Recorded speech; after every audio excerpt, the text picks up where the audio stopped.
мне запахи Том Форд, смесь ванили и табако. Трачу на семью, но не получаю зарплату. В кармане круглый налик, он хрустит, как будто тако. Просил, белый, не еду больше заклад. Просто дай мне мои стики, стипсы, близкие бастыки. Мы давно здесь наблюдаем, головой как на разминке. Просто дай мне мои стики, каждый сезон на стрики. Если делать ежедневно, кэш в любом разе настигнет. Мили, нам интересны мили. Хочу, чтоб было все здесь у людей с моей фамилией. Я каждый круг на дрили, мой стейк тут не на гриле. Меня волнуют цифры, сколько взяли, сколько влили. Про дела не по мобиле. Поднимать эти копейки нахуй дос. Хочу, чтобы суммы были как приглас. Самый вышли купить моих людей, заебал гигос. Это кука седа гулу фандафака. Делать это до талова как надо. Нал хрустит, как тако. Пахнет плотно, пишь пропаку. Наливай на тебя поет мой Тарковс. Рядом братон чист лакость. Везде как будто бы дома, но помню, что залетел гость. Ноздри не будут как ось. Прайм перевернутый 8. Мы выбрали жить, а не просто вывозим кукози. На мне запахи Том Форд, смесь ванили и табако. Трачу на семью, но не получаю зарплату. Good morning, everybody. Welcome to the Betting News Network. Excited to have you with us on this beautiful Sunday, April the 26th. That's Vsauce. I'm Sweatpants Jesus. Stoked to have you guys here for another edition of Saucy Sundays. Welcome to the show, chat. Hope you guys are living well to kick off your Sunday. Brought to you by our sponsors at Lucky Rebel with that QR code right above Sauceman's head. You can get some funds dropped into your account to bet a little bit of everything in the NBA playoffs today and so much more. We're going to talk all NBA. Sauceman, welcome to the show, Big Dog. How we doing? Feeling good, man. Feeling good. Full slate of games and definitely a little bit of MySpace or whatever you want to call it, whatever the kids are saying. Shout out Prendy. But life's good. Slate is full. I saw Silk last night, so that was good. And chat, I did give him a big wet kiss from everybody, from every one of you in chat. Don't worry. From me especially, because I asked you to. Yeah. And yes, chat is in shambles. Suck is dealing with family stuff at the moment, so we won't have no Mr. Brar today, so send him vibes as always. We will have Chef T stopping by at some point today. We don't know when Chef will be here, but Chef will be with us. But otherwise, you're stuck with me and V. But what else could you want on a beautiful Sunday? Right? I mean, nothing else, right? We're right here. Wow. Oh, Yeah. nice. That's a little aggressive. Is the OG Sauce team. 3 years. Can you be over 3.5 years, dude? Over 3.5 years. We were telling some friends yesterday when, about everything and how it all started off. And it was nice to reminisce about when Sook came on as a guest spot and when Sook used to say things like, bro, we're not starting a podcast. And here we are. Here we are. Let's 3 go. years later. Yes. You tell the people how your exams went. We told you about your exams. How did they go?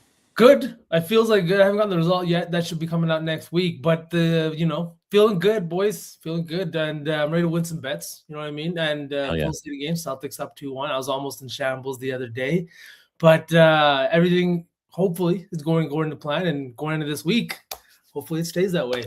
Absolutely. You know the vibes, Lucky. We're going to talk about these 4 games we have in front of us today. One of them tipping off here right as we finish off the show at 12 Central, 1 Eastern. The Cavs taking on the Raptors, and then we've got 3 other game 4s to get to today, as possibly it ends off with the first moving on team, as in the Los Angeles Lakers, possibly looking to sweep the Rockets. We'll talk about each game with you guys, give you guys our favorite plays. We'll dive into the lab with our friends at Outlier, as we always do, and give you the moves and show you what we're liking out there. Some of the stuff we're betting, some of the stuff we leaned with, and also some of the sides that we like as well. But let's talk about a little bit of what we saw yesterday first, as chat's kind of diving into it. Yes, Jerry, it was never Jokic. Let's start at the end and kind of carry our way to the very beginning. Unfortunate news for Dante DiVincenzo as he went down with that Achilles injury. The 4th number 0 over the past 4 seasons to have a Achilles injury. I think. No! I think they need to retire that number. Yeah, JT, I'm gonna need that. I'm gonna need to switch up before the playoffs, before the next game. My God, 4 zeros. 4 zeros. Not Gilbert Arenas. Damian Lillard, Tyrese Halliburton, Jason Tatum, and now Dante DiVincenzo. Unfortunate news to him. Prayers up to him, obviously, as he goes going to a long path of recovery. I'm sure he'll return, as we've seen with Tatum and guys returning from Achilles, but it's never fun. And then you had Ant-Man get hurt as well. He had a hyperextended knee. Didn't look great when it happened, but it did just come out. Shams just reported that there is no structural damage to his knee, so it's just a bone bruise and a hyperextension, similar to what Jokic dealt with a little bit earlier in the season. So no ligament issues for Anthony Edwards. However, he is still going to be out for a couple of weeks. He was already dealing with runner's knee So there's already some issues with that knee anyway, and now it's looking like he's going to be out. However, all of that to say, V, it didn't matter because Ayo Dosunmu came in there and dropped a 40-piece on top of the Nuggies' head and still got the job done in the Target Center last night. Absolutely insane. I bet I was PRA last night, and I was sitting there with Sook, and I look at the fucking numbers. I'm like, Sook, I bet his PRA today. That's all I bet. I didn't ladder a single thing. I didn't touch a single other line. And it's like that moment where it's like, damn, maybe I was just being lazy. It wasn't even that I didn't think he could do it. It was just one of those things where it's like, damn. And 42 points later, they win. And I'm sitting here in shock because now everybody's having a field day with the Jokic slander. And I'm not here for it, but I am definitely like everybody has a bad series, right? Jason Tatum had a bad series in the finals against the Warriors that first time, and everybody goes through this. But then the people start bringing up the fact that he's never beat a 50-win team in the playoffs and all of these things. And I just don't. The coaching, I don't think Adelman is the right fit for this team. I don't think, like Sook has talked about this, maybe he doesn't have the respect of the room, but something needs to change there.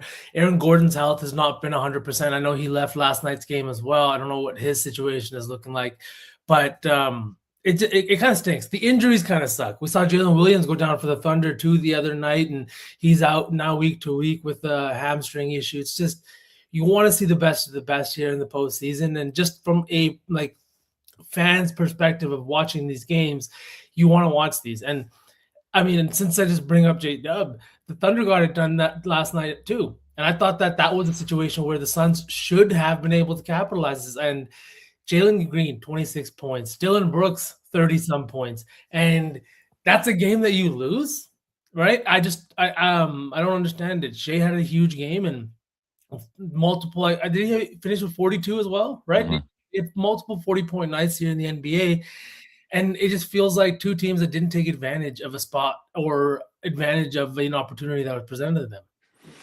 Yeah, just to wrap up the Nuggets thing before we talk about that Thunder game, I'm really concerned. I mean, obviously you're down 3-1, so it's obvious to say you're concerned. But I'm concerned about this team, not only that, but like what are they going to do in the offseason, as you mentioned with the Adelman situation? Like they tried to shake up this roster, but they didn't really get the job done. They don't have enough depth. Hardaway Jr. has been good in stretches for the season, but he was not very good yesterday as well. And you got beat. So hope maybe they get the benefit of having two guys out now, so maybe they can climb back into this series. The Nuggets have done it twice before in these situations. But what did you think of, just before we move past that game, what did you think of Jaden McDaniels laying up the ball at the very end, like doing that layup and Jokic getting really pissed about it? Did you see all that? I didn't, but I heard about all that. And then I saw Chris Finch? Mike Connolly's comments after the game, and he's just like, I didn't realize it, but he's like, as soon as I passed him the ball, it's like I almost wanted to put my hands on my head and be like, what did I just do? But honestly, they don't like each other, and I'm here for this kind of shit in the playoffs. And I'm not talking about love for the game, blah, blah, blah, this and that. Jaden McDaniels has been running his fucking mouth, and all he has done is back it up at every single juncture since then. And I think that this is a guy whose swagger is, kind of coming into play. But, I mean, do I love it? Do I think it's petty? Yes and yes. And that's just the kind of fan that I am. I'm not going to sit here and be like, oh, well, the game is over and, you respect the game and this and that. If you don't like somebody, you should not sit there and pretend to like that person. You know what I mean? Like there's enough people, there's enough friendships throughout the NBA, and I'm kind of out on the power of friendship, and I want to see these guys kill each other. That's it. You know what I mean? Modern day gladiators. That's what athletes are. And that's what I want to see. I want to see you go at each other, and whether that means like petty shit like that, like, I mean, he's a young kid. I'm here for it from an entertainment perspective. Was it the right move? Was it, you know what I mean? Probably not. But hey, okay. No love lost, man. I would not do that. I wouldn't do it either. That's the thing. I wouldn't do it either. I don't think it's the thing is like I feel like Jokic's reaction was warranted. I think that what the league should look at is just make sure that nobody got like punched in the face, which I don't think anything happened in that scuffle afterwards. And then we move on. Like you said, they don't like each other. That's okay. It's part of playoff basketball. It's part of rivalries. Like it was a kind of sus move. Sure, maybe you can go, yeah, whatever, you shouldn't have done that. But whatever, Jokic reacted. He reacted how he should have. Both coaches said what they were going to say about defending their guys, and you move on and you go to the next game. This might be that, like, in Canada, we have like that TSN turning point. You know what I mean? It's like you get this point in the series where, hey, now he's going to just be incredibly mad. And I could definitely see that situation also playing out here. And 3-1, like you said, down 2 your starters. Dante DiVincenzo, I think, led the playoffs so far in threes made. And he was shooting, I think, at an almost 40 or over 40% clip. So those are two guys that are going to be sorely missed. But number one shit talker Jaden McDaniels is still there, right? I mean, they got Kevin Durant, but we got Jaden McDaniels. I mean, Jay McDaniels, as you mentioned, he's going to have to keep backing it up because he's going to be asked to do a lot more now with those two guys going to be on the shelf. Bones Highland and Io, obviously, with his great performance, are going to have to be big for the Wolves down the stretch in this series. I don't think the Wolves are going to be able to make any moves after this series, even if it ends up being a 4-1 or if, 4-2 if the Nuggets win Game 5. I think that their ceiling is probably the next round, especially with all these injuries.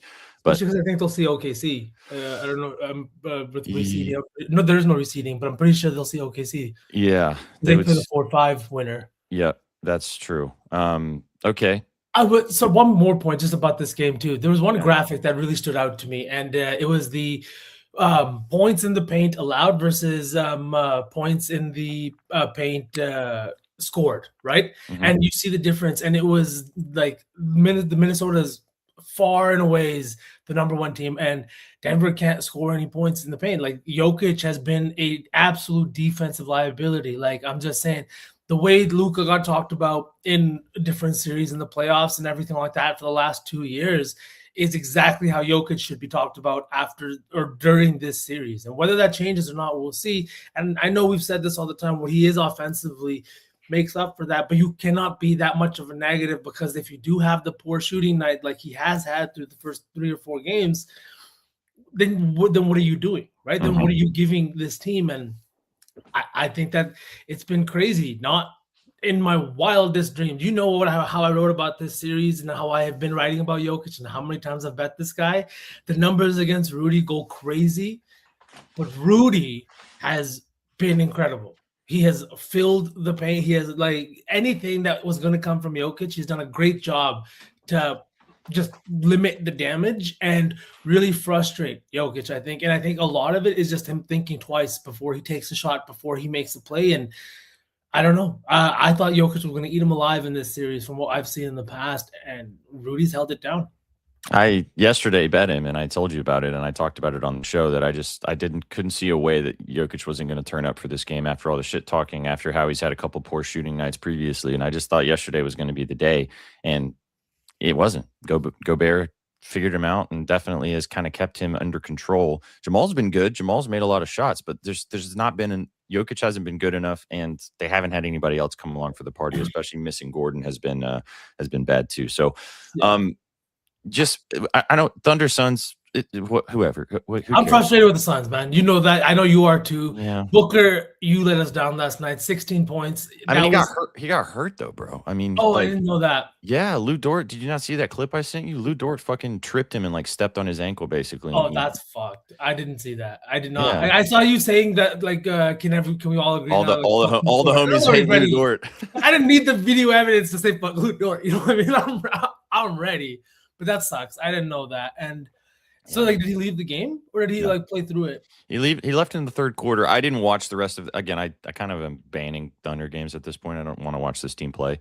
So I'm just kind of honorarily paying attention to the box scores and the highlights just to know what to talk about. But like, so I don't know if he returned. I don't think he played in the fourth quarter. Does anyone else know the answer to that? Chat. Let me know if you guys watched. Let us know if you guys watched that game top to bottom. But Stifler, I promise you, if the Thunder and like Celtics play in the finals, after about 2 quarters of game 1, you're gonna hate Lou Dort just as much as everybody else does. Like, Lou Dort sucks. I hate that guy. Somebody made it at the barbershop made this point. It's like he doesn't even like own it. You know what I mean? He tries to be the nice guy. Like, he'll come and apologize to Jokic and he'll be like, I shouldn't have done that. I should not have tripped him. I don't know what happened. And then the next game, smacks him in the face.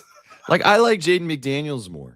Like, I like Dylan Brooks more. I like Draymond. I like Draymond. Just owns it. Like, double armbar on the ground. Like, You know what I mean? Yeah. I'm a bad guy. Just embrace being a piece of shit, and it's fine. Like, I don't hate the fact that he like does, and it's also there's too much video evidence at this point that's so nefarious that it's just like, bro, just accept that you are a dirty player. Like, it's fine. Like, it's okay. You'll get a lot more, not so much hate if you just accept that you suck. And like, he doesn't. But last point on this from yesterday, and then we can turn the page and start talking about the games we have in front of us today. Are you starting to get worried about the Pistons? Magic up 2-1 now. Got the job done in the first game at home. Pistons looking a little bit like they could go down. And I know as an Eastern Conference guy, you probably feel good about that. But I thought this team had a chance to really make a run, and they might get bounced in the first round by the Magic. The Magic. Hey, look. Somebody put out that meme. It's Jamal Mosley coaching with his life on the line, and it's just LeBron highlights, and it's just like, and it's so fucking funny, man. What is going on? Paulo hit that shot at the end, the three that goes, whoosh, and then it hits, and it's like, I can't remember. It was I watched the Portland Trailblazers documentary the other day, and it was hilarious. And there's this moment where Damon Stoudemire just says, "Here comes the bullshit," when the Lakers went on this incredible run in the Western Conference Final against them. And it was just funny to hear an NBA player say that, because sometimes here comes the bullshit. They missed 13 straight shots, and that's exactly what it looked like with the Magic. They came all the way back. The Pistons had an incredible fourth quarter. Cade Cunningham was hooping. It's a tie game with about 2 minutes left. You think that it's at least going to go to overtime, maybe 3 minutes left. And next thing you know, 8-0 or 9-0 run from Magic, and that culminates in a three that felt like it was in the air for 15 seconds. Yeah, a la Halliburton in the Garden last year. Same vibes. Sometimes here comes the bullshit, and the Magic have capitalized on that through the first two games. They played very, very physically. Jalen Duren needs to be so much better in this series if they want to come back and really put a stamp on this. But in that same ilk, like I'm worried because I didn't expect the Pistons to be in this position. But another team, just like the Knicks and Hawks, where Hawks went up 2-1 with a home game still left on the slate. And what did they do? They let that opportunity slip right out of their hands. And if there's anything we have seen from these teams that are like in that 4 or 5 spot, or like the 7-8 with the Hawks, Magic, and teams like that, it's that sometimes they let opportunities slip like that, and that's what you cannot do. You have your team 2-1, and that's exactly what I was worried about with the Celtics. They almost did that the other night. That was right there, and I was about to eat my fucking foot in like a foot size of karma, foot-long karma sandwich. And that's exactly what it is. And I think I am worried about the Pistons because this is what we talk about with experience. Last year, they had playoff experience, but round one experience isn't the same as winning a round one series, going to round two and moving on. And they didn't get that. Right now, the Magic's experience is looking just that much, just a little bit better. And I don't know if it's going to last, but I'm loving it as a fan of a different Eastern Conference team. I'm absolutely loving it. I'm loving this dogfight in both those series. And I can't wait for more. I really can't. I think Cade's been incredible, but Jalen Duren needs to be a lot better. So much better. Tobias Harris cashed me out yesterday, so that was nice. But if Tobias Harris is your second leading scorer and rebounder in 2026, you're not having a good time. I saw Austin in chat. I think it was yesterday talking about that, or day before, but shout out him. Yeah. That was what's frustrating to me is I saw somebody tweet this out, is that Amen Thompson and Sarr Thompson are so much like Ben Simmons in the best ways, like the best of Ben Simmons, like those years where he was incredible at running the point position, and we had a lot of fun watching him play. But if that jumper, if that scoring, if that threat to be able to put the ball on the ground and put it in the basket isn't there, it's really, really hard for teams to then respect you. And it's really, really hard to play offense 4-on-5. I think that's kind of rearing its head in two series because both twins kind of play very similarly. Amen Thompson's been incredible. He's played in I think all but 15 minutes of that entire series. We'll talk more about that when we get there. Yeah. Sarr needs to be a little bit better too. And I hate the fact that sometimes it looks like he's not even looking at the basket. Even when he's in the paint or cutting, he's looking outside rather than looking at the basket. And I just think at his size, you've got to at least be able to finish in the paint and be somewhat of a scoring option there, because when Duran's not playing well, when all these things are happening, you need these guys. Like, you need a playoff performance from somebody. What did it take for us to get out of the last game? It was Peyton Pritchard. Like, that's what I know. Everybody wants to talk about the Jays and how they had big games, but Peyton Pritchard hit some of the biggest shots in that second half that kept us in that game. And I think that that's what these other teams need. You need somebody to step up in that position, and the Pistons haven't had that yet. Whereas you have Bane and Franz going bar for bar with the Magic. Like, Bane's been incredible. Now, all the shit talk I did going like in the last month of the season, he's been incredible. The Magic are making all of us here at BNN eat all of our crow from all around the league. Sure, I mean, there's a lot of people that feel the same way. Yeah. So it's similar, like with your Asar point, your Thompson, and then we'll turn the page to today, chat. We'll talk about the 4 games in front of us, talk some bets, and cook the parlay. I am. I hate you, Dory. It's kind of like, if you have been watching Spurs games all season long, it's kind of like Stephon Castle. Like, if you watch the Blazers defend Stephon Castle, they're not really scared of his outside shooting.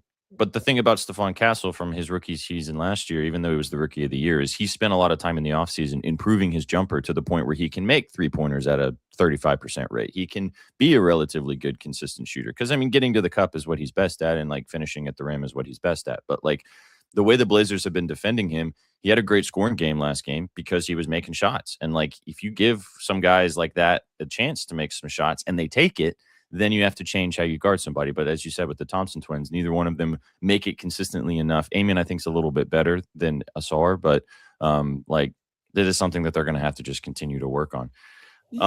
Even like 35% is fine. Like you said, you got to have the confidence to do it. And that's what I love to see with Castle. You got to take that shot and make teams respect it, because if you don't, you're going to have a really bad time, and teams can really take advantage of that.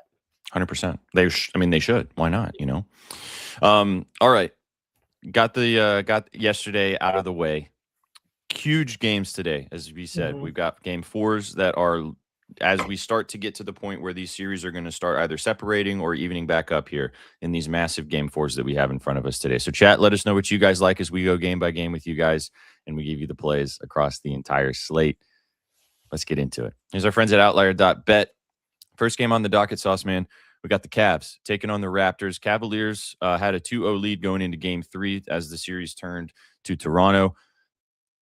Raptors had to win game 3. Otherwise, this series might have been a sweep. But they did get the job done in game 3. Now we're looking at a 4.5-point spread here as this game tips off, like I said, at noon, 1 Eastern, noon Central. Cavaliers 4.5-point favorites. Full complement of players on both sides. Still no Emmanuel Quickly, though, in the Toronto Raptors lineup, as he has been ruled out for the rest of this series. Also had did you see that he re-aggravated his hamstring or something? He's going to be out for a substantial period if they make it past this round. That's unfortunate for IQ. But what are you looking at in this game specifically? I've got a prop that I like a lot, but there's a couple other things that kind of stood out to me. What do you like in this one? This has been the one series where I haven't had a ton of bets, and it's because it's been a hard series to read. I love Jared Allen. I think that he hasn't really been utilized in the way that I think I thought he was going to be. But it's not that he's been bad. It's just the fact that he's just not getting the volume that I would think, right? He's still playing around under 30 minutes per game. I think maybe because he did spend a significant portion of the season injured. But with how good Scotty Barnes has been, with how good RJ Barrett's been, I think those are the 2 guys I want to talk about. Sook highlighted this last week, and RJ Barrett is incredible on the fast break. He's one of the best finishers on the fast break. He is, his size, his speed, everything, and his finishing ability makes it just easy pickings for this guy. And that's somewhere where the Cavaliers have just struggled this year. They're 17th in fast break points allowed, and I don't know what the playoff numbers look like. I can pull that up in a sec here, but what do you think about RJ? The points line is at 19.5. He had 33 in that last game, but we could even look at the PRA or the PRA. I love the PRA. Didn't bet it, but I'm with you. I think that this would be the move if you want to take some RJ Barrett stock. As you said, great getting to the cup. 5 assists and 5 rebounds in their last game. I mean, they needed him. They needed Scotty, and they needed BI to all be really good in this game for them to soar. BI still is a ghost. I don't want to talk about him. Well, you're not even going to mention him. He's probably going to have 30 points today after all this, but I no, not doing it. But yeah, I like it a lot, man. It makes a bunch of sense. I like Scotty too. I mean, if you want to go with Barnes as well, he's been very good in this series. His PRA sitting at 34.5. It's high, but it's high for a reason. 11 assists last game, and as you mentioned, 33 points there too. So, yeah, I dig it. I think it makes a lot of sense. I am going to go though with our guy. Oops. This is in honor of Sook. I'm taking Colin Murray Boyles. I took his PR over 17.5. I like this play a lot. 22 points in 17 in back-to-back games with 7 and 8 rebounds in those games.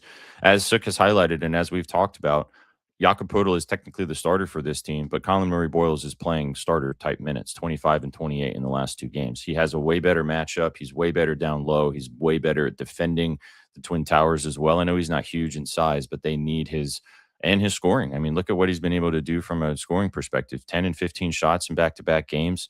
The minutes are there. Huge amount of rebounding opportunities. Again, I think that this line is just too low. If you want to take the PRA, you can. He does have some facilitating mixed in here with the 4 assists also in game 1 as well. But I like the PR a little bit better just for the value at 17.5. So, yeah, I really like the Murray Boyles line. I really liked RJ too. Those were the 2 that I kind of had circled. So I'm with you on the RJ play, but I wanted to take Murray Boyles and get some stock in there as well after how good he's been. I like that too, SPJ. And honestly, I think it's like we just talked about with role players. I think it's going to be these guys that kind of have to step up. And honestly, I'm looking at this line for somebody else, Jacoby Walter. I know Sook bet his threes in the last game. I think it was a little bit frustrating for him, but the guy went 0 for 3 in that game. And that's just not very much like him. He's a guy that plays like 26, 27 minutes. He is great 3-and-D wing because of his size and shooting ability. Over his last 10 games at home, he's shooting 41% from 3. He went 0 for 3 in that first home game, and there's going to be some first-game jitters. You're down 2-0, everything going on, but I do think that this is very much a series or a game where the Raptors come out with a different type of fire here in front of their home crowd with a chance to tie up this series. Everybody says it. A series nothing's happened in a series until you've won a game on the road, and that hasn't happened here yet. The Raptors have one more chance to protect home court here and make this a 3-game series going back to Cleveland with an opportunity to upset the Cavaliers here. I do think they're going to come out correct, and I think it's going to be guys like this, a very momentum shifting type of 3 in the afternoon in Toronto. The Air Canada Center, not the Air Canada Center anymore, but the Air Canada Center is going to be going crazy. I can feel it in my bones. It's a Sunday afternoon in Toronto. We got a Drake song coming out. I promise you, 2 p.m. in Toronto. All right, it's happening. This is tonight. This is the night. All right, Iceman coming. But I am pumped about this game. I think it's gonna be a lot of fun. I think Toronto's gonna come out and just show out tonight. Good way to kind of kick off the slate for sure. What do you want to do? Do you want to do an SGP for this game? Or should we just pick something? We could include something, since we will be done before this game tips off. We can pick something from this game. We could pick like 1 play per game. Do like something like that. Yeah, why don't we do 1 play per game? And then we can combo our faves later. A couple auto too. Okay. What do you want to take in this game then? Do you like the Murray Boyles play? Or I like the Murray Boyles play. I like RJ a lot, but I think Murray Boyles, his line, the way Darko's also been talking about him too in the post-game press conferences and how important he has been. I think that that's a great look. Poeltl's almost unplayable in this series right now, and Murray Boyles is athletic. He can stretch the floor if you need him to take a 3, and I just think that this is back against the wall. Vibes are high in Toronto right now, and I mean, my only concern is have been shown out. My only concern with Murray Boyles is I have him in multiple parlays at this point, so I'm pretty overexposed. I'm down to take RJ. See it, but this is the whole conversation of like, if you really like a play, and I have no issue like triple dipping on something, but I also really like RJ, so I'm down to maybe diversify a little bit, and maybe we can do something with Murray Boyles and do another lay at the end or something. Yeah, I'm down to do that. I think that's a good move. You want to do RJ's PRA or just the points? I think PRA, just because he is a guy that can be active on the glass, that can get a few assists too. All right, 29.5 PRA for RJ. Harden will be doing Harden stuff. JT, does that mean like Harden stuff, like regular season Harden stuff? Good Harden stuff or bad Harden stuff? Like I don't know. I don't know if somebody's like talking shit sometimes or what. Yeah, I mean, he's been really good in this series. I mean, Donovan Mitchell should get out and hoop today too. I just hate this Cavs team. I just don't think they're good.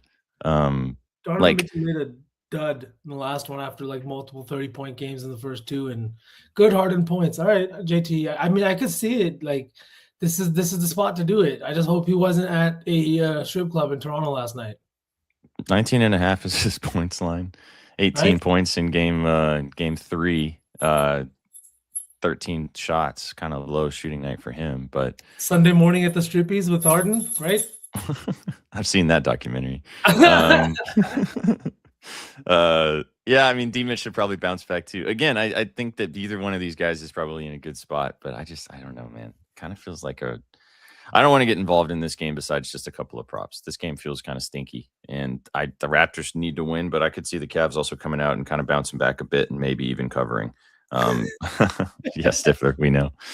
All right, dude, let's move on. So we've got RJ PRA 29.5 to start us off. Let's go to the next game. We got 4 this afternoon. Blazers at home, looking to hop back into this series after really pissing away game 3. I was I was probably as pissed off as I've been with 0 coin on a game, watching the Blazers just throw away that game. I don't want to send a single clip of that game at all because I knew how mad you were. Like, must have been fuming. I because like, oh my god, I know. I'm sorry. It's okay. It's 2-1. It's 2-1. They just had a real opportunity. First of all, they would have cashed my 2.5 lot spread for the series, which would have been awesome in 3 games. But I just thought that it was such a momentum swinging situation where they had a chance to really put the Spurs in a bad spot, and they kind of let it slip away, which was unfortunate to watch. Well, Wemby was on the bench and he's like, "You guys will be down 3-0 right now," or whatever he said. I was like, "Wemby, you fucking dickhead, man! Dude, I love it. You're not as nice as you look. You're not." He's such a menace. Anyway, today 4.5 point dogs. This line moved. It was 5.5 a little bit earlier, so it has popped in a little bit of a point towards the Blazers. I wonder if that's because maybe we're getting news about Wemby. So Wemby's still questionable, sauce man, with that concussion. I think he's going to play today. I think they sat him out last game to make sure for today. But as you know, as a doctor or close to a doctor, you never know with concussion symptoms. Sometimes things kind of veer up. And also he flew, so maybe things have gotten a little bit worse, better. Who knows? Maybe woke up today. Him being, I thought maybe because like lights and stuff like that, and like the bright lights, everything, him being on the bench, like watching him and everything like that, gave me a little bit of thinking maybe he'll play in the game. Otherwise, I would be a little bit on the fence just because it's been less than a week, right? And dude was like out cold, but he looked very comfortable, and I would not be surprised to see him out there and playing again. Yeah. So pay attention to that news. We will probably get that information, I would imagine, by 1 o'clock, 1:30 Central Time, 2:30 Eastern before this 3:30 Eastern tip off. Man, I want to bet the Blazers again so bad, but I just, the way they really collapsed. I mean, it took a Harper masterclass, incredible once in a lifetime type of performance for them to get over the line. I mean, Fox was good, Castle was good, but Harper was the reason they ended up kind of really turning the page in game 3. And I don't know if that's going to happen once again in this particular spot, but what do you expect from a side or a total here? And then we'll jump into some props. A side or a total, I have no idea. This Blazer team can play so well. Like, they've stayed in these games too. The games have been a lot closer than I honestly thought they would initially be.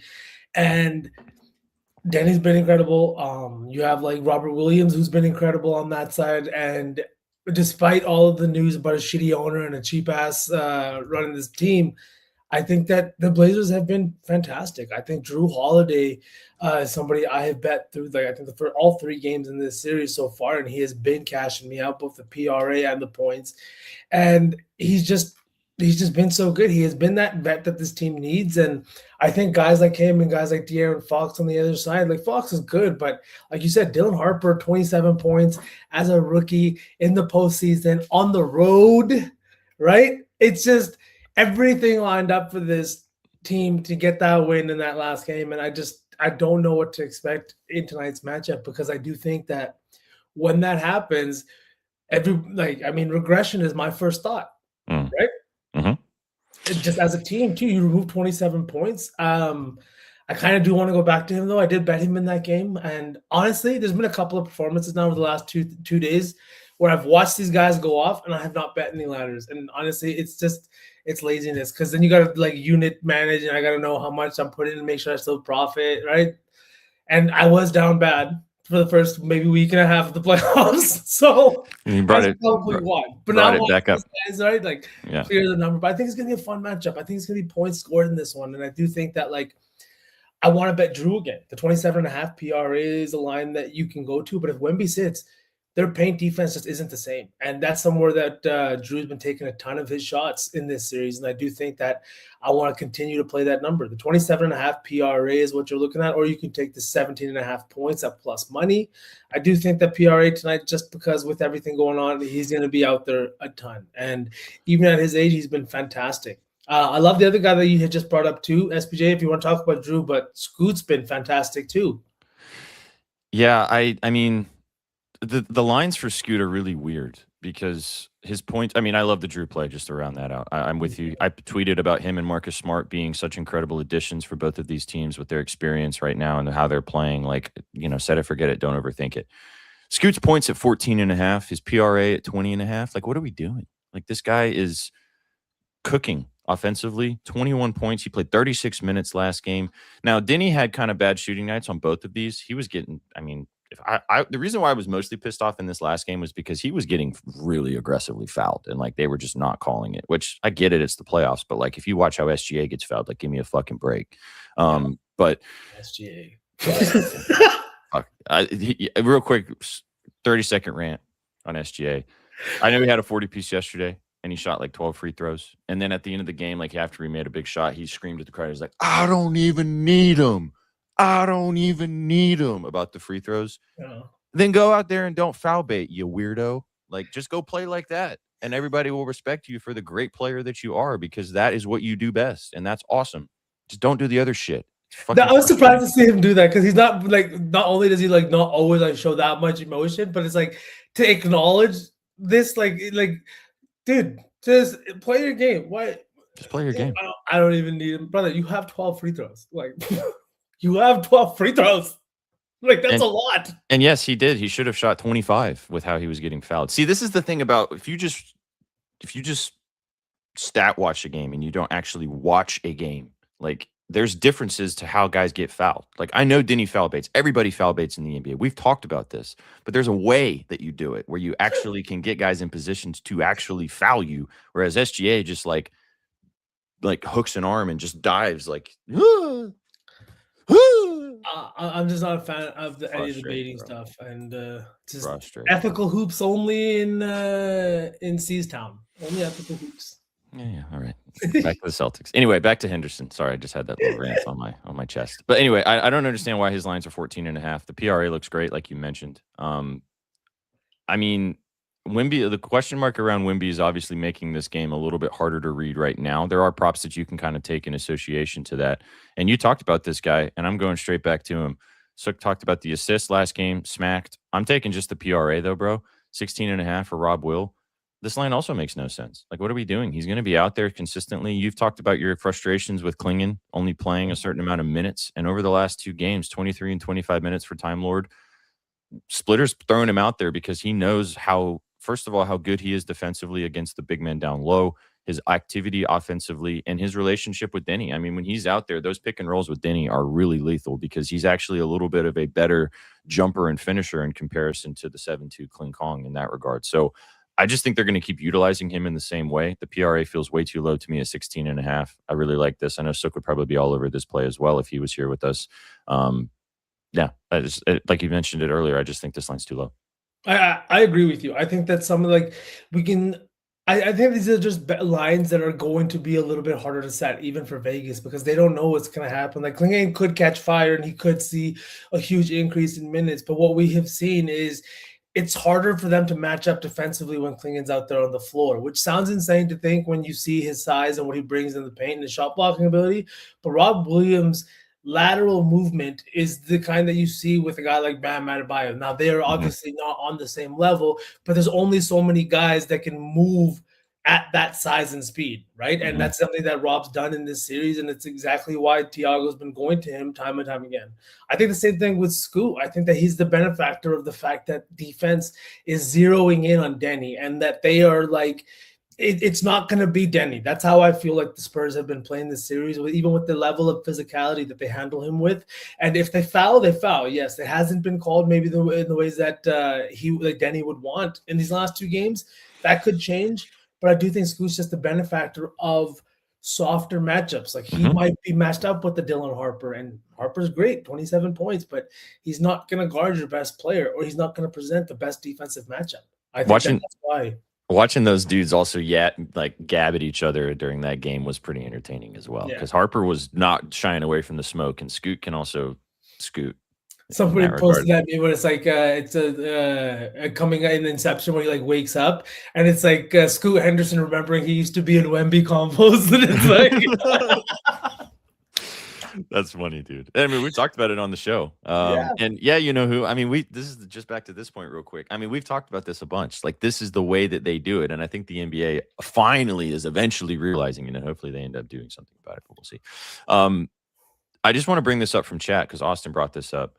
What in the hell is this Luke Cornett line? Because I'm with you, Austin. This line feels just aggressively low. Chad, if you have a book, you can bet this. Go bet this now, because if Wemby sits, this is free cheese. If it doesn't sit, this is free queso. I mean, look at this line, dude. Luke Cornett, 10.5 PRA. This has cruised in all 3 of these games. Cruised. And I mean, in these first 2, Wemby ended up not playing most of this game, but Wemby played the entire first game. And Cornett got over this with ease, only playing 14 minutes. So I think that, I mean, he also look at the matchups with the Blazers, dude. Holy. Yeah, I'm betting this. I have a place I can bet this. I'm into this. 10.5 PRA. So shout out Austin for this one. This one looks really tasty. I know you don't need a convincing to bet old Big Luke either. No. Yo, did you see that the fucking Knicks had lemon pepper wings from Magic City in the locker room after the game? Was that real, or was I looking at a meme account? I don't know, but every time someone says lemon pepper wings, shout out to whatever Wingstop, their commercial. They have done a good job earworming lemon pepper wings. You guys know what I'm talking about if you're watching basketball. Like, Chad, was that real? Did they really eat Magic City wings in the locker room after the game? And one of them had Lou Will written on it, because obviously they get the lemon pepper wet, right? Have you seen the ad I'm talking about with Blake Griffin and Taylor Rooks? Oh yeah. There's no way you haven't. Lemon pepper wings, fries. It's the fucking Whopper. Oh my god! A couple years ago, I dream about this commercial now. All I want the Burger King commercial. Yeah. All your parlays have missed. You're sitting there on the couch, down 60. Whopper. Before noon, it's Whopper. I love that shit. Oh my god. Yeah. The NFL back so bad. Oh, it's all right. We got the NBA, big dog. We're good. Hang on. Let me send this link to Chef. Because I don't know why it didn't work, but all right. We're going to have Chef join us in just a second, chat. Anyway, back to Cornett. We got a little off on a wing tangent, but yeah, dude, PRA feels. I'm literally you can't bet it everywhere, but find a place you can and smash. Any final? Austin knows the order. Lemon. Oh, that's what he says. No, I know. That's what I mean from the commercial. Yeah. All those wings for one man. Oh, they're so good. Oh my god. I know that commercial too well by now. Do you like anything else in this Blazers Spurs game? Do you think that the Blazers have a possibility to win this one? Say yes. I think there definitely is a possibility for them to win this game, and I do think it's because of a guy. They have the talent, and we have seen the talent show up in these games. I was also looking, like I said, I think Dylan Harper, not that he's going to have another 27-point game, but I'm just pulling up the line right now. I do think that he's in line for just some more playing time. I do think he's a guy that you can depend on. And like you said, the attitude is something that I kind of like, because it's like you're showing up for the moment, and it's a 16.5 PRA line. It's a line that has hit at an incredible rate, not so in the first 2 games of this series, but I mean, they went to him in that last game, and I could see them doing the exact same thing. He still played 20+ minutes in the first 2 games, just didn't shoot the ball very well. 43% and then 4 of 7 in that second game. But I think maybe Harper could be in line for another big night. Yeah, I mean, I think the PRA. He also had 10 boards, dude. Crazy. Didn't really do much in the first couple of games in kind of more limited role. Even when the one with Wemby was not playing most of the second game. But yeah, after a game like that, it's hard to not want to go back to him at that. So look at the last 20 SPJ. Yeah, Cooks. He was great going down the stretch, and then obviously the first couple of games they haven't quite needed him until this big outburst. Anything on the Blazers side worth mentioning before we move on? I mean, I know chat's kind of talking about some unders. I don't know that button, so not aware. I think we mentioned a ton of the stuff in the Blazers, like Scoot, Rob. I think those are both solid players. I like Drew a lot too. I bet Drew at 27.5 PRA. Yeah, I love it. I think we like the Blazers side a little bit more, to be honest, with the props. I think that's the way we're gonna go with this parlay today. What do you think? Right? I like Rob Williams a ton, unless you're also over exposed like Rob. I am. Yeah. How do you feel about this Cornet line? 10.5 PRA. Honestly, I feel good. Let's do that. Because this is the other thing too, is like pay attention chat later today. I mean, Wemby might sit.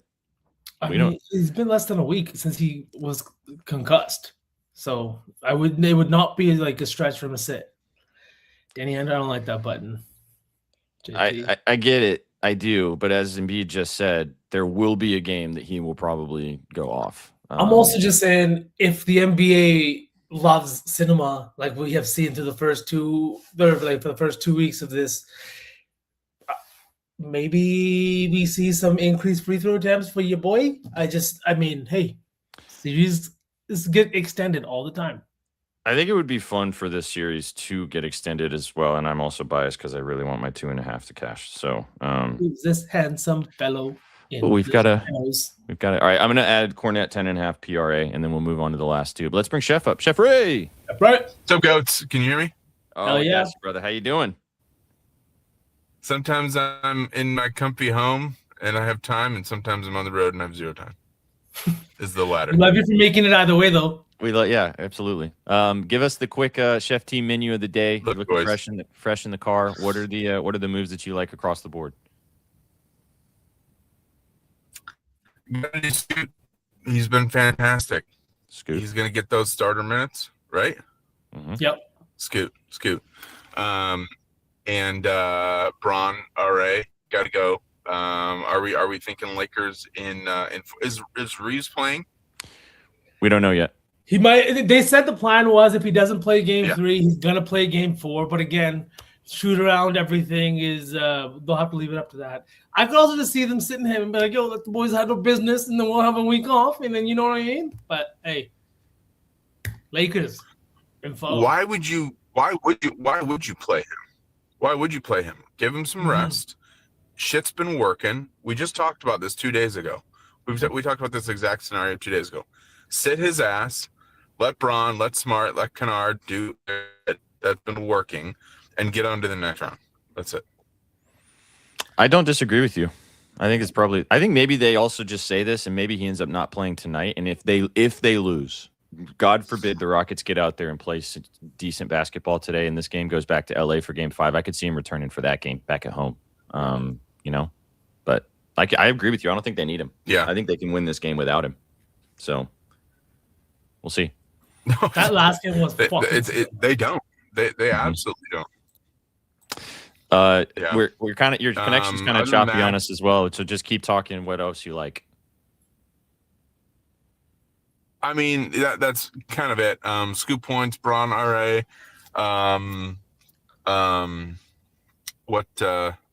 There were 2 more games. The Celtics game. I'll take Tatum assists again. He had, I think, like 17 potentials last game, and he had 7 assists. So he's gonna keep dishing. I know I was on his points last game, but I'm just gonna stick with the assists. It's clear that like he's been averaging the last 3 games. I want to say 16 potential.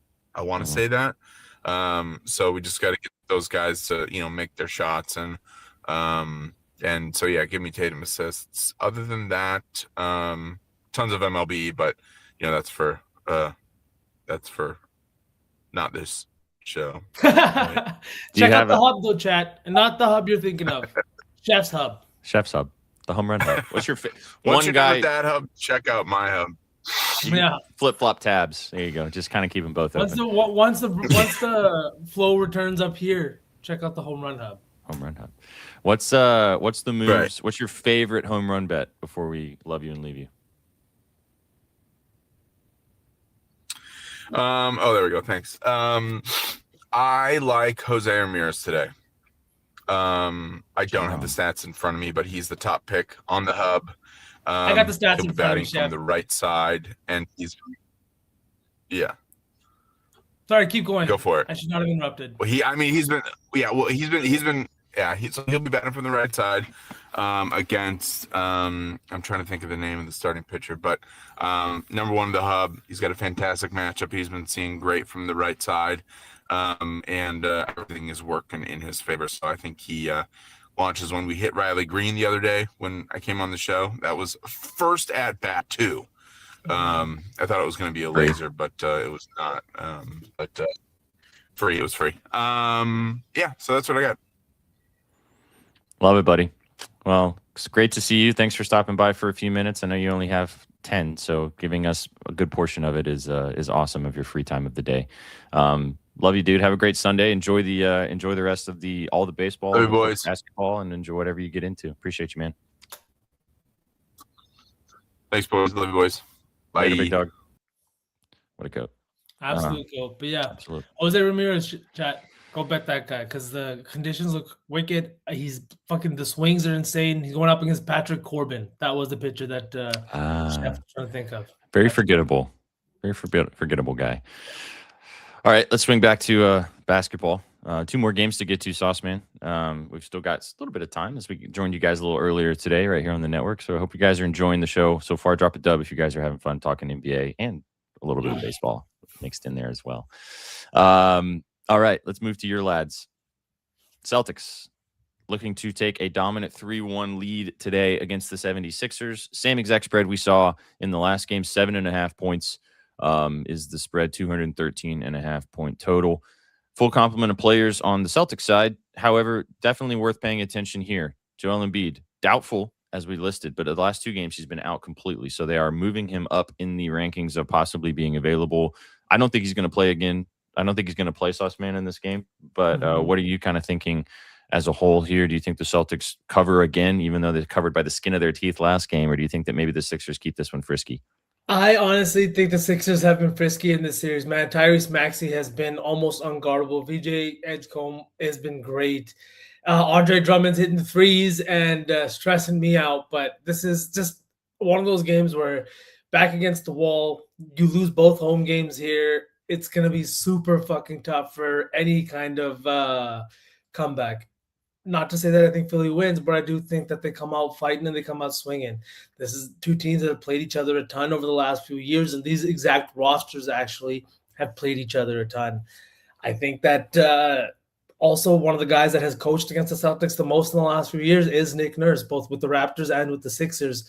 So this is a guy that knows these guys on this team, and I think he'll have his guys ready. I was looking at maybe a little bit of VJ Edgecombe love, right? I think he's been fantastic and hard to guard, but Jason Tatum PRA is it's just calling my name again. I know he burned us in that last game. He finished with like 36 or 37, and it was frustrating to see him kind of go cold in that third quarter, and he didn't rebound. The rebounding is kind of what really sold the bag for us, I'd say. I think that's going to be different tonight. I think it's just going to be one of those games where you come out and you close. And we saw last game, he did not sit much. I don't know how many minutes he actually ended up playing. I can pull that up. But anytime he was going to the bench, he was coming out very quickly. 42 minutes in a 48-minute game. So that's exactly what we're going to see, I think, again in this one. Played 39 minutes in game 2, but this just feels like a spot where he's going to play a shit ton of minutes. He played the entire fourth quarter, majority of that second half. He only sat for 3 minutes in that second half. So this is a guy that's going to see a ton of minutes, and when he's out there, I think he can stuff the stat sheet. So give me the PRA at 39.5. It feels low. I like it. I like the RA again too. Going back to the well, Chef talked about the assist. The assist looks nice as well. 6.5 for some plus money. But if they're going to take him, the rebounding game that he had last game is kind of an anomaly. If you compare what has been happening over the last 20, I mean, you guys can see it here on the screen. Like, he's been cooking on the glass. Great rebounding games as well against the Sixers team previously. So I think this 5 rebound performance was just more of game script versus actually a thing. You talked about him. I'll tell you what my bet in this game is, and you just said it. I'm taking VJ again. I got a great number on this last night. I took 9.5 for -135 at his rebounds and assist line. It's up to 10.5. I like it there too for plus money. Back-to-back games with 10 rebounds. You know, you've been watching these games front to back. Like, he is really, really good at getting on the offensive glass. He's great rebounding on the defensive end. And without Embiid, they need all the help they can get down low to grab as many boards as possible. So I think that this line just feels way too low. If you want to just take the rebound straight, that's fine too. It's 5.5. It was 5.5. It's up to 6.5 now for plus money. I think that's a great play. But he did have 5 assists last game too, so I wanted to group that in there as well. So I think the RA just feels way too low. BNN Wade. BNN Wade. Have you seen so many people like comparing VJ to Dwayne Wade now? And it's like, y'all are late to this party, man.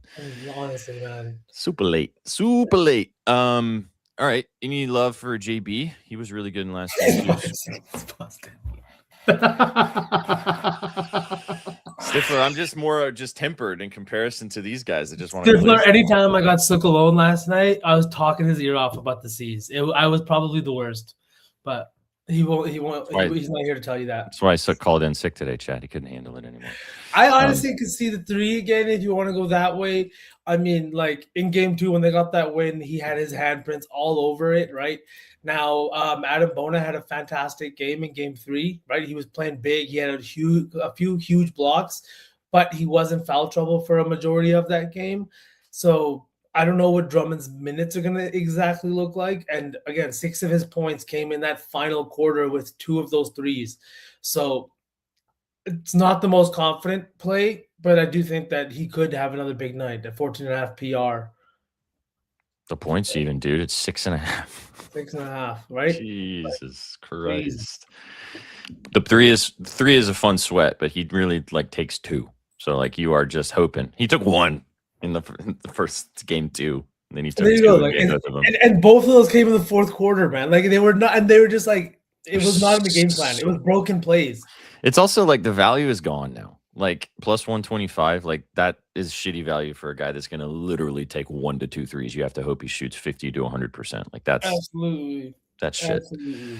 I like the points though. I mean, 6.5 points feels very comfortable. Or the PR. All right, what do you want to do in the lay before we talk about the last game? I wanted Tatum. Tatum?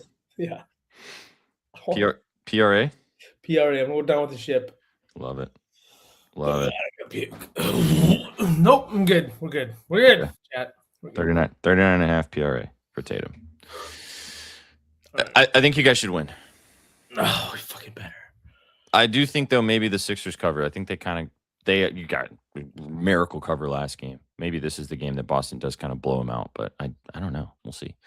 Again, those jerseys are so sick. I just hate betting against those black jerseys, and I'm assuming that they're going to probably wear them again today.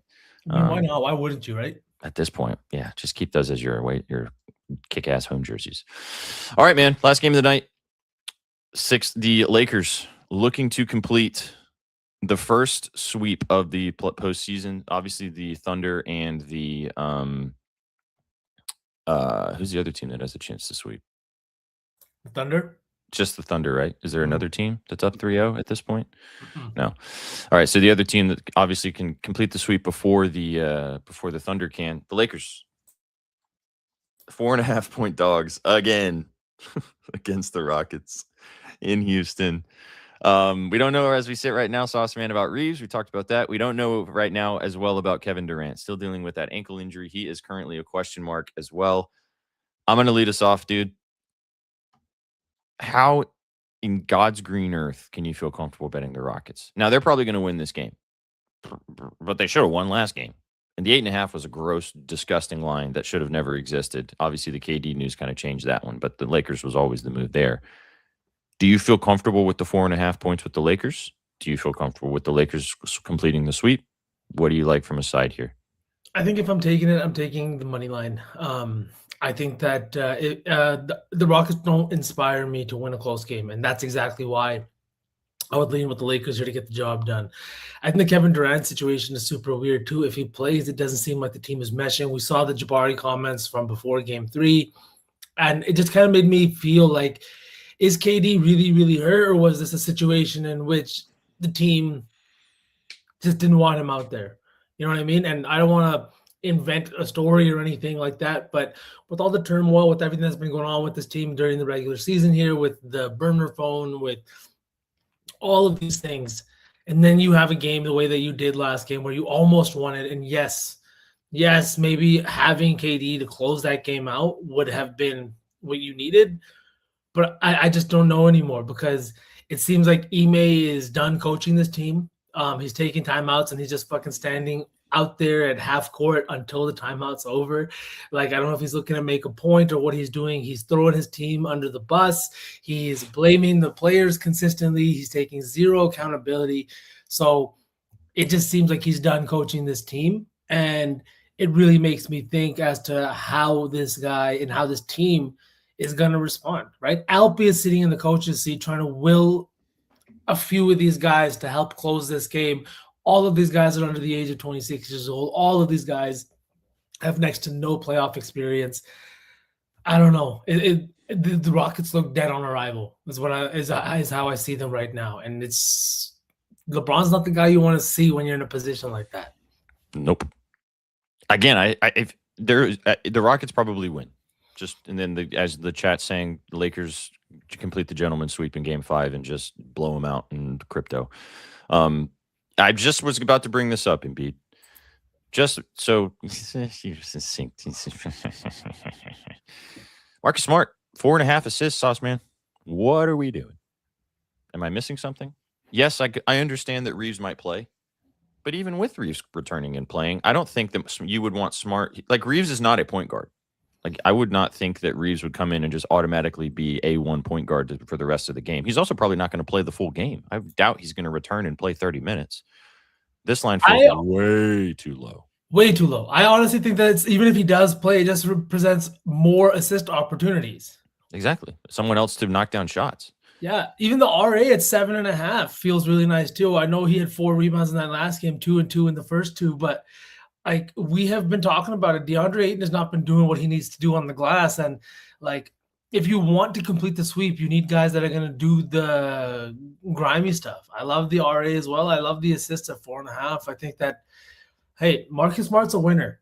That's exactly what he's done. He's played a ton of playoff games in his career, and these are the moments that he fucking like thrives in. I don't understand this line. I tweeted it out. You and I discussed this kind of on the side, but like, he has been so good for this team. Mm-hmm. Like, Bron's been, I mean, you know, we could sit here and glaze LeBron and how important he is and all that type of stuff. And he's been incredible. But the reason why the Lakers are up 3-0 in this series is because of Marcus Smart. He has been awesome handling the ball, great on defense, making all the right plays. Like, in that Rockets game, I think this got lost on people, the last one, Game 3. After LeBron missed the shot from deep with like 25 seconds left and they were down 6, Marcus Smart got the steal. But Bron, as soon as he took that 3, I saw it on his back. He kind of was like, okay, they'll get this one. We'll get Game 4. Like, he had kind of already accepted it. And then Smart stole the ball. And then they got another opportunity. That foul on the 3. Oh, that was the moment where Marcus Smart willed them back into and then Bron, obviously, they got the steal and Bron got the 3. Luke Kennard passing that ball to LeBron and not taking the 3, even after the night he was having, after the series he's had, to pass it to LeBron. Oh my God. As soon as he passed it, I was like, this is going in. This is going in. It was one of those moments where it's like, it has to be a magnet ball, because moments like this can only be created in a fucking studio. This was insane. All of it.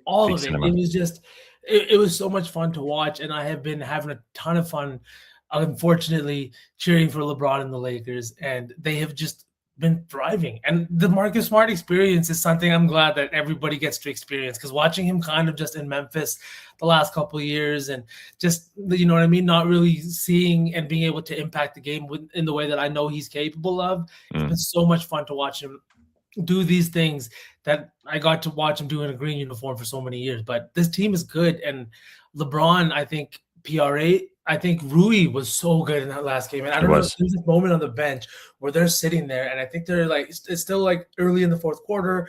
It's a back and forth game. Lakers are climbing back into what was like a double-digit deficit for some points in that game, and Rui was looking. He was locked the fuck in. He was hitting his shots. He was making big plays, and I love that. And I think that's another spot where I want to maybe go back to him tonight. There's a ton that like fuck. I like this game a lot. Yeah. Just to bring it up, here's the Rui stuff you're talking about. I only have one official bet in this game so far. I really like the smart stuff. I'll probably end up doing something with that. But chat's talking about it. You talked about him earlier. I mean, this guy is playing damn near every minute of basketball for this team right now. And the on-off splits for him are crazy. Like when he's on the court, they are a good team. When he is the minutes he's off the court, they suck ass. Like they're awful. I have it right here. In 129 minutes with him on the court, 107.7 offensive rating here in the playoffs, 107.3 defensive rating. In the 15 minutes he has been off the court, a 72.4 offensive rating and 160 defensive rating. That is a fucking net rating of plus 88. And obviously the difference in minutes is really construing the numbers here, but it really just emphasizes how vital and how important Ayman's been to the success of this team. 48 minutes in an overtime game, 48 of 53 minutes. I would not be surprised to see Ayman play 48 minutes tonight. If there was two guys in the league I could see do it, it's Ayman and Azar. Mm-hmm. They need him too. Yep. So, I mean, I took the PRA 30.5. Again, this is just a win or go home, back against the wall. Guy's going to be out there for – you can take the RA if you want. You talked about this earlier with his shooting just does go out the window sometimes, but he can get to the cup. He can score. He can hit his free throws. So the RA looks nice at 13.5, but the PRA feels too good to pass up for me. Just to mention Jabari too, dude. I was just going to say that, yep. His points is still sitting at 14.5. Which to me is just crazy talk. I know he had that bad turnover at the end of the game, but he was one of the biggest reasons that they were in that game. I know that Sengun had a big game, but his scoring was huge for them, and he has great success against the Lakers. I mean, you guys can see the green on the screen. So I like the 14.5 a lot, or even just the PR if you want to go that direction. I like the PR quite a bit. Mm-hmm. If you look at those numbers, he really does rebound the ball really well, averages 2.1 offensive rebounds per game in the games against the Lakers here, and that's a spot where they just haven't been as good, I think, as other teams, is on that offensive glass there. And it's because of a guy like DeAndre Ayton, the 13th opponent offensive rebound rate. But here in the postseason, they are giving up the most second chance points in the postseason. Mm-hmm. So that could be a spot where Jabari Smith just kind of puts some pressure on there, and 22.5 PR back against the wall. Any love? I love it. I'm with you. There's so much in this game that I feel like is very playable. Good SGP game for later. Any love for Sengun after what we saw in the last game? Finally kind of put it all together. 34.5 PRA. I mean, he's going to have to do close to that, if not more.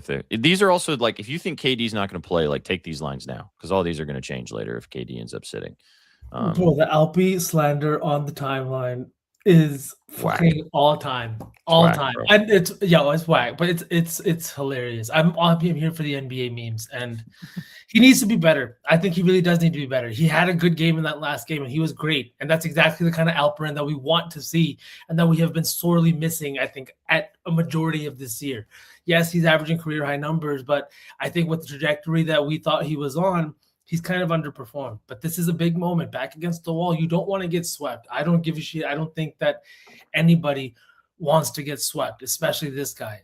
He's been great. I don't think I'll get to the window on anything. I think I do like Jabari and Ayman a lot more on that side of the ball, but I mean, he's got to be good, right? I think that.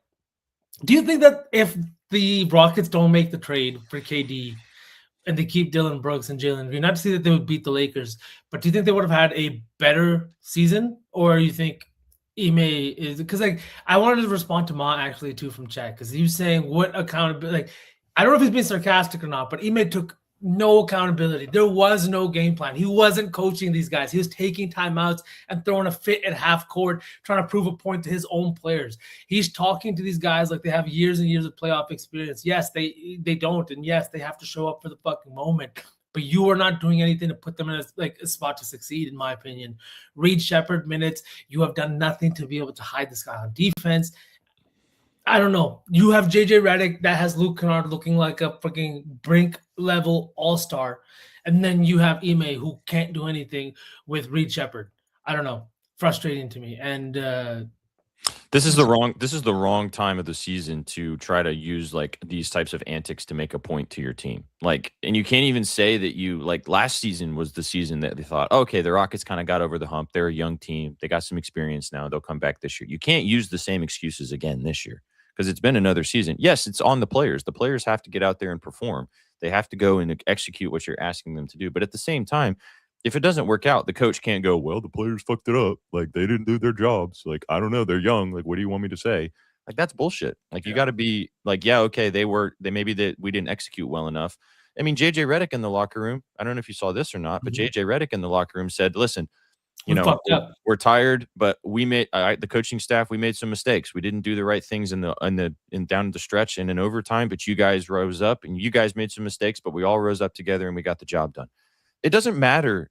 JJ's had moments this season where he's like, he fucking hates Rui Hachimura probably in lots of stretches because that guy just doesn't do the right stuff. But like, it's different with the way you hold accountability, because the way you hold accountability is how you can actually create more chemistry if you do it in the right way instead of division.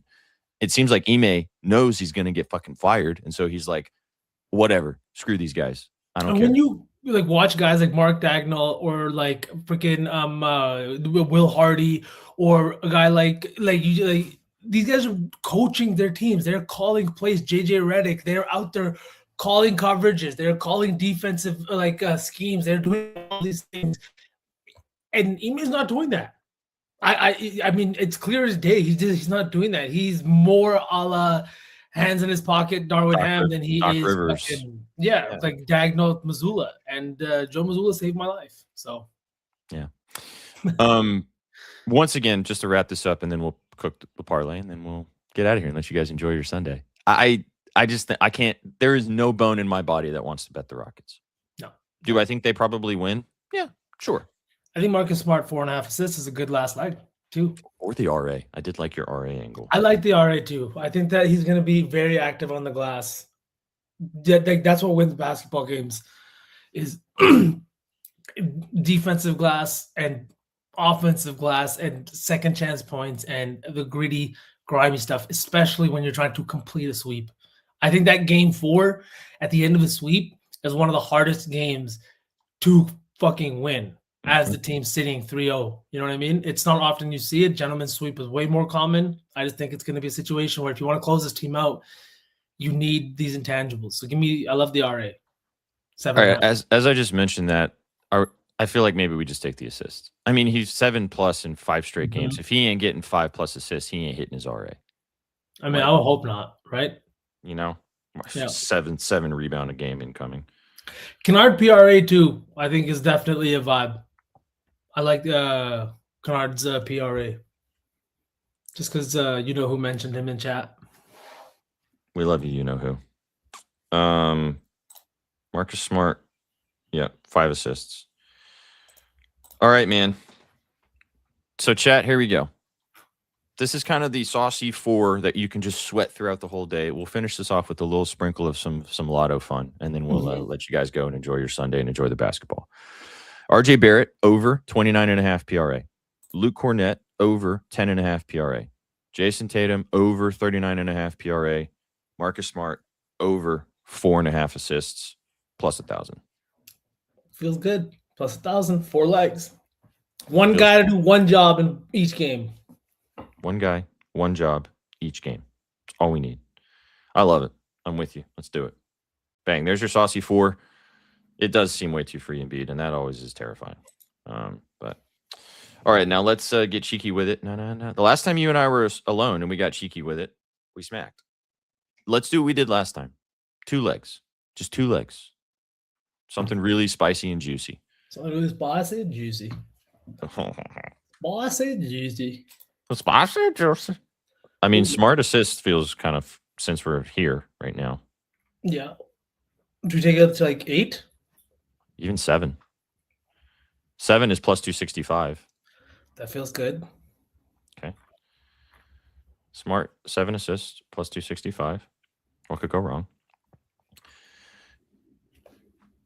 Chef really likes Tatum's assists.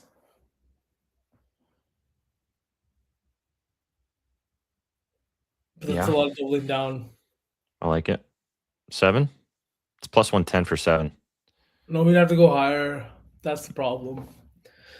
Do we want to go to 10? Because I don't know if we find any value before 10 then, actually. So maybe not Tatum. Let's not do Tatum. What about what about Cornette? Double dip on Luke? I don't want to double dip on Luke. If I'm double dipping, it's not going to be on Luke. What about VJ's? What about VJ's rebounds? We could do VJ's rebounds. I was even going to say we could do Scoot. Just like ladders points, maybe.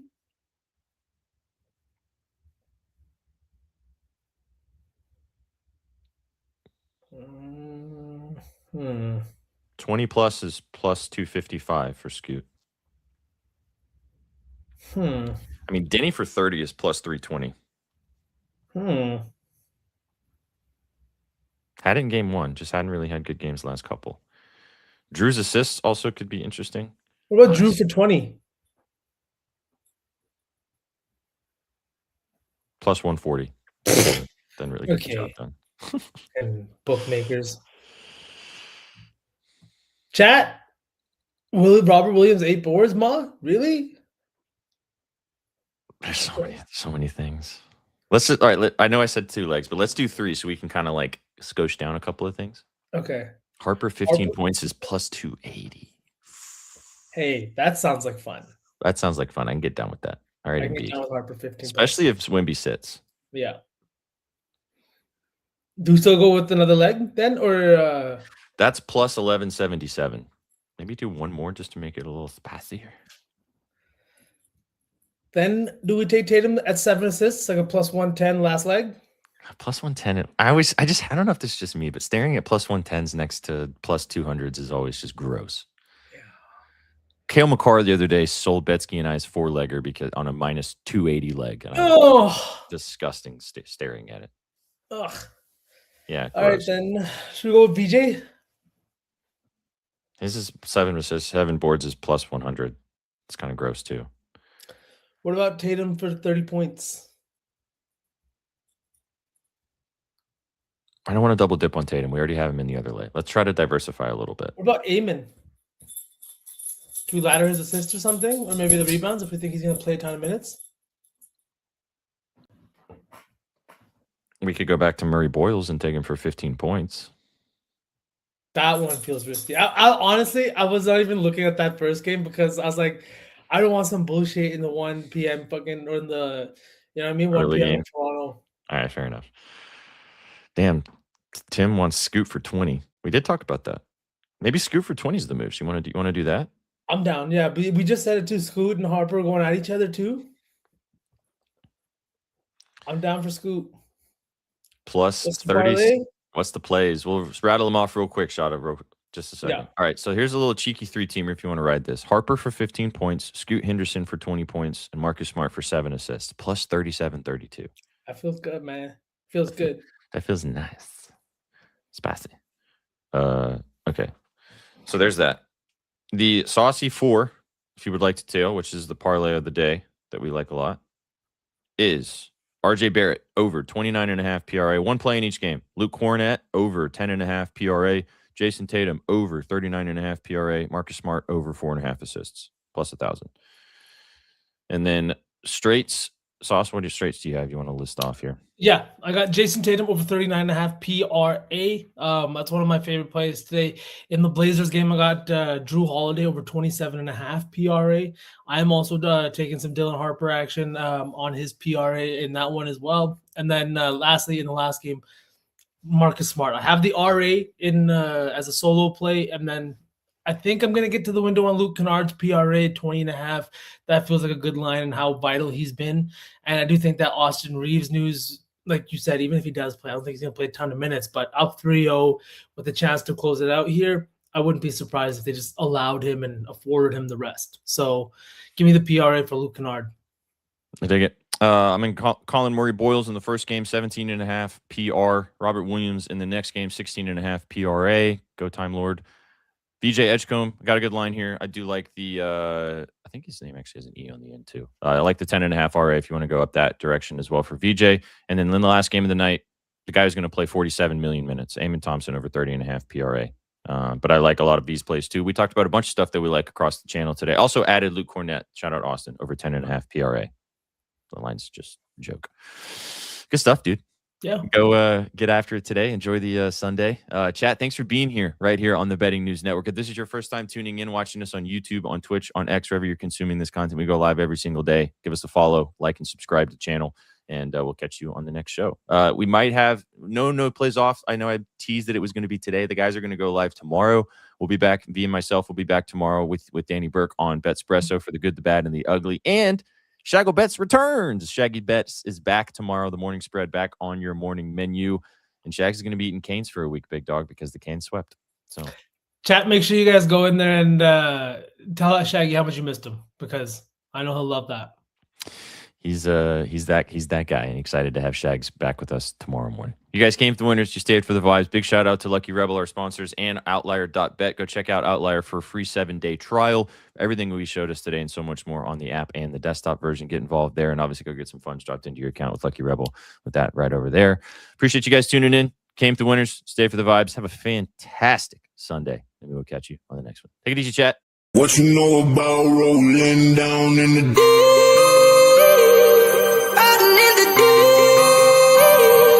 down in the Now I know y'all be loving this shit right here. rolling. What you gonna do? Rolling. What you gonna do now? Down in the rolling. What you gonna do? Right, y'all be loving this shit. What you know